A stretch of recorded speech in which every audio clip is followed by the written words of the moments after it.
the opera, of course, is about religious faith, but it isn't only about that. There is a real sense also of an approach to political freedom. Of course, with people being persecuted for their faith, you enter into the realm of any form of persecution. So I think persecution of faith applies to all forms, and as indeed an examination of faith applies to, of one faith applies to any faith. So the piece also is very important in that there are very few pieces that actually of opera literature that actually deal with an approach to human liberty, and there is a sense of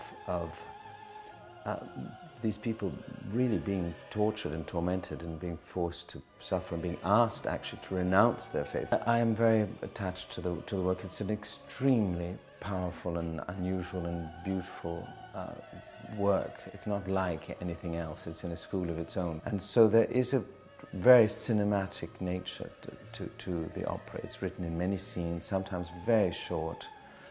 The scene changes are very abrupt, sometimes like cuts or dissolves. There are wonderful passages of interlude music in between. But when you read the script, it just jumps off the page as a film script. But Carmélites is very particular because it fulfills emotionally in a way that most other operas just don't do.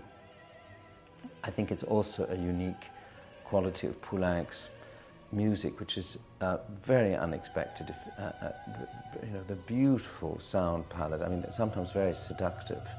A brilliant orchestration, percussive use, strange, electrifying moments, and yet the whole thing has a genuine honesty and sincerity to it. You know, as a director, you sort of dream of taking the several thousand different people in an audience and turning them into one each night, and every night the vibe is different. You can't describe why that is so, but it is the case. And sometimes the whole auditorium comes together as one and you can feel it, and sometimes it doesn't.